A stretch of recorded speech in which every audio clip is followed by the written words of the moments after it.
निर्बल के बलराम,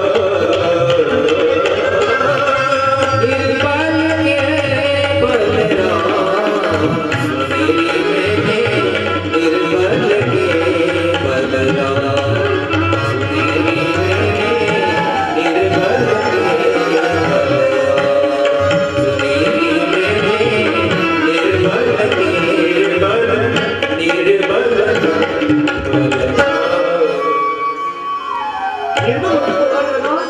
तुरंत जुड़ जाए। द्वारका में शब्द सुनी, द्वारका में शब्द सुनी, गरुड़ चढ़ी पधारे, द्वारका में शब्द सुनी, गरुड़ चढ़ी पधारे। गजेंद्र ने जब प्रभु को आते देखा, सरोवर में से कमल का पुष्प लिया, प्रभु के शीश चरणों में अर्पण किया, प्रभु ने कमल का पुष्प स्वीकार किया और अपने सुदर्शन चक्र द्वारा मगर का वध किया। ग्राह को करी मार के, ग्राह को करी मार के, गजराज को उबारे, गोविंद रे गोपाल रे, गोविंद रे गोपाल, अब तो जीवन आए, गोविंद रे गोपाल।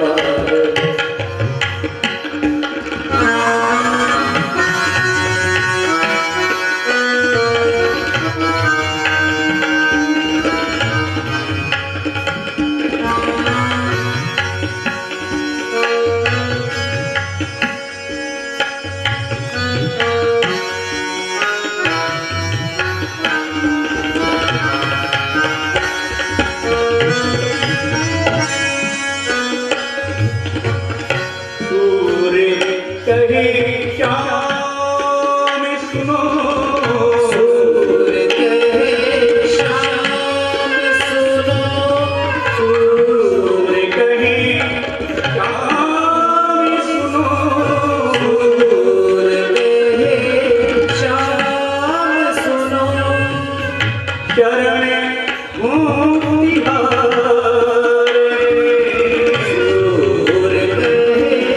श्याम सुनो, शरण हो तिहारे। अब की बार पार करो, अब की बार पार करो, मोहे नंद के दुलारे,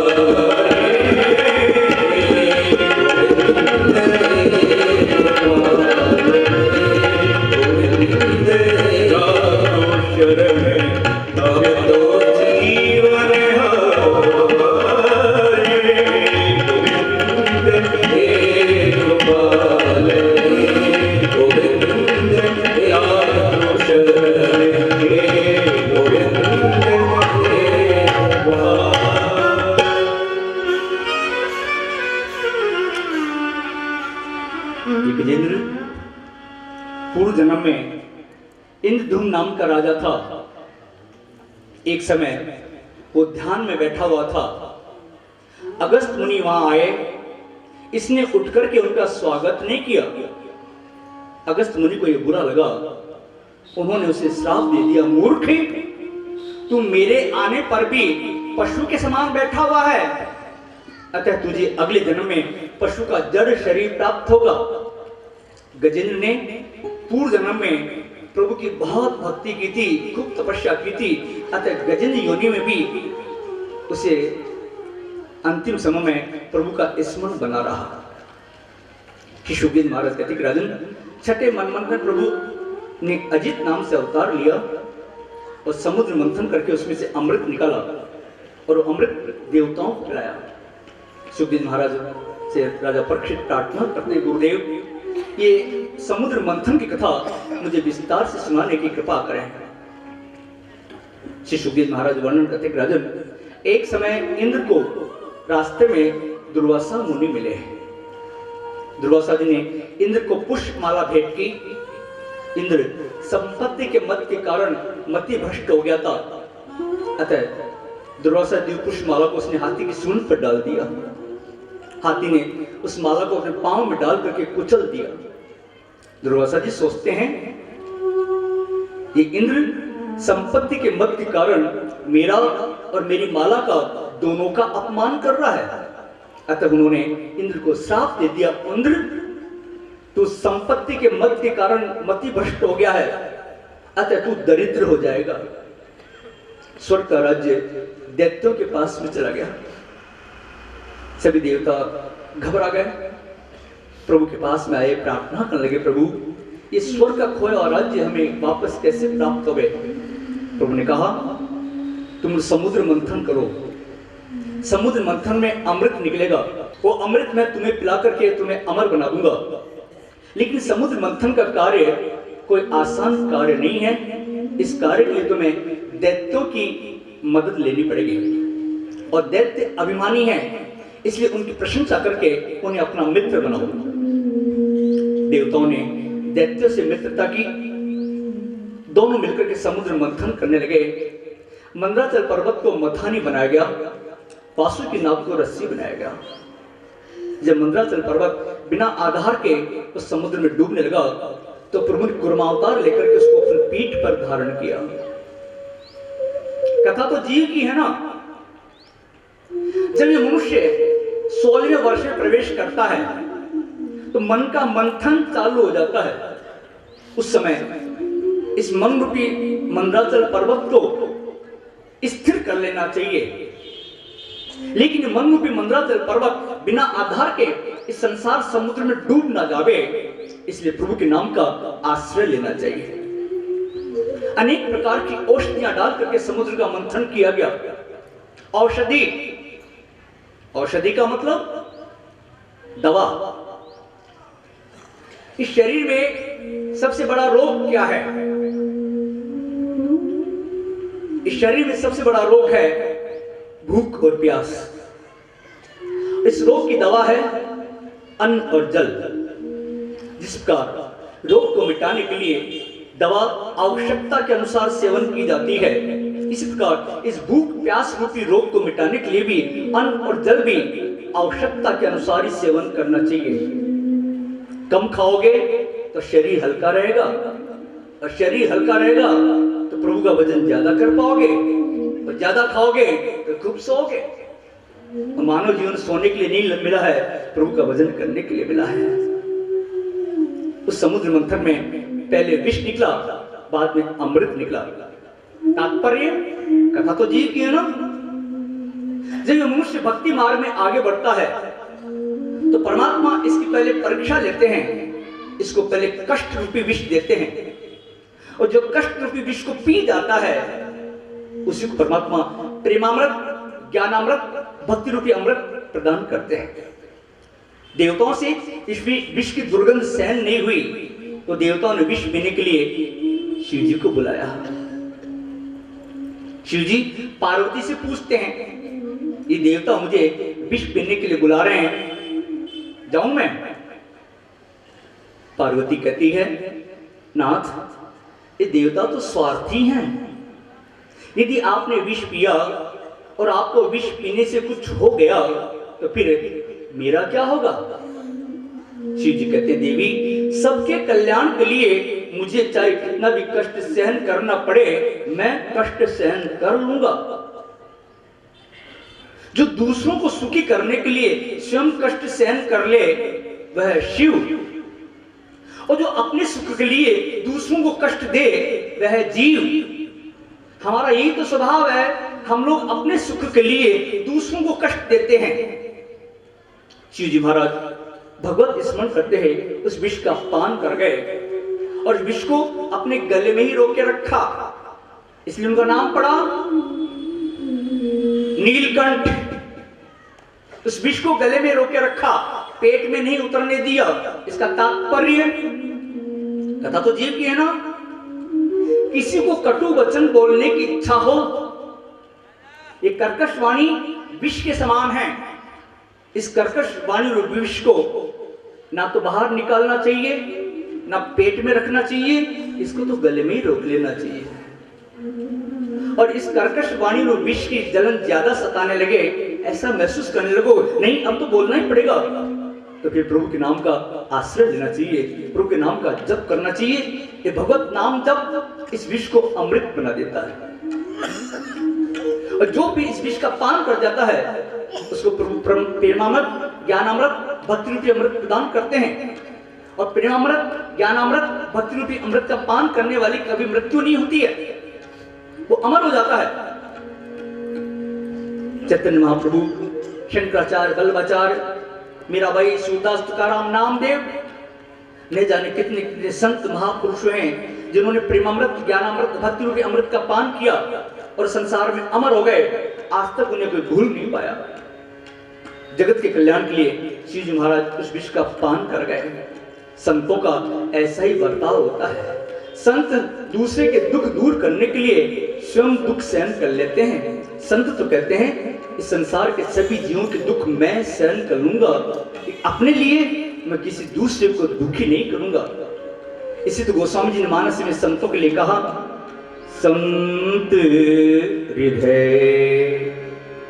नवनीति समाना, संत हृदय नवनीत समाना, संत हृदय नवनीत समाना, कहा कभी पर गए न जाना,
श्रवा नामक घोड़ा प्राप्त हुआ। इसे देख करके दैत्यों का मन ललचाने लगा। उच्च श्रवा घोड़ा दैत्यों को मिला। उच्च श्रवा, उच्च श्रवा का मतलब, श्रव का अर्थ होता है कीर्ति, प्रतिष्ठा, प्रसिद्धि। जब मनुष्य भक्ति मार्ग में आगे बढ़ता है तो परमात्मा इसको प्रसिद्धि प्रदान करते हैं, कीर्ति प्रदान करते हैं, प्रतिष्ठा प्रदान करते हैं। और जो कीर्ति और प्रसिद्धि के मोह में फंस जाता है फिर उसको प्रेमामृत, ज्ञानामृत, भक्ति रूपी अमृत प्राप्त नहीं हो पाता है। इन दैत्यों ने उच्च श्रवा घोड़ा लिया, तभी तो इन्हें अमृत नहीं मिल पाया। समुद्र मंथन पर ऐरावत हाथी, कल्प वृक्ष, अप्सराएं निकले, ये देवताओं को मिले। फिर लक्ष्मी जी प्रकट हुए। लक्ष्मी को देख करके सबका मन ललचाने लगा। लक्ष्मी को लेना कौन नहीं चाहता है? मुझे मिले, मुझे मिले, मुझे मिले। लक्ष्मी जी को सिंहासन पर विराजमान किया गया। लक्ष्मी जी वरमाला लेकर के सर्वगुण संपन्न उत्तम पुरुष की खोज में निकले। लक्ष्मी जी जब ऋषियों के मंडप में आई तो ऋषियों को देख करके लक्ष्मी सोचती है, ये ऋषि लोग ज्ञानी हैं, तपस्वी हैं, लेकिन क्रोधी बहुत हैं। इनके तो नाक पे बैठा रहता, क्रोध जाए जिसे श्राप दे डालते हैं। तप करने पर शक्ति बढ़ती है, फिर वो छलकने लगती है, फिर क्रोध बढ़ जाता है। इसे तप और ज्ञान के साथ में भक्ति का होना अत्यावश्यक है। भक्ति दीनता और नम्रता के सिंहासन पर विराजमान होती है। लक्ष्मी जी आगे बढ़ी तो उनके पास में ही देवता बैठे थे। देवताओं को देख करके लक्ष्मी सोचती है कि देवता लोग क्रोधी तो नहीं हैं, लेकिन कामी बहुत है। आगे बढ़ गई, इनके पास में ही परशुराम जी बैठे थे। परशुराम जी को देख करके लक्ष्मी सोचती है, ये क्रोधी नहीं है, ये कामी भी नहीं है, लेकिन निष्ठुर बहुत है। इन्होंने शत्रुओं के छोटे छोटे बालकों को मारा है। आगे बढ़ गई, इनके पास में ही मार्कंडे मुनि अनासक्त भाव से आंखें मूंदे बैठे हुए थे। लक्ष्मी सोचती है, ये क्रोधी नहीं है, कामी नहीं है, लेकिन ये तो अनासक्त भाव से आंखें मूंदे बैठे, मेरी तरफ देखते ही नहीं है। जो मेरी तरफ देखता ही नहीं है, मैं उसका वर्णन कैसे करूं? इसलिए आगे बढ़ गई। इनके पास में शिव जी बैठे थे। शिव जी को देख करके लक्ष्मी जी सोचती है, ये क्रोधी नहीं है, ये कामी भी नहीं है, लेकिन इनका वेश बड़ा भयानक है। ये सांप आदि जो गले में लटक रहे हैं, इनको देख करके डर लगता है। और भोले भी बहुत ज्यादा हैं, इनके बराबर भोला कोई नहीं है। तभी इनका नाम है, क्या नाम है? भोलेनाथ। बहुत भोले हैं ये, बहुत भोले। तभी तो कहते हैं, कोई और नहीं, कोई और नहीं, कोई और नहीं, कोई और नहीं, भोलेनाथ से निराला कोई और नहीं।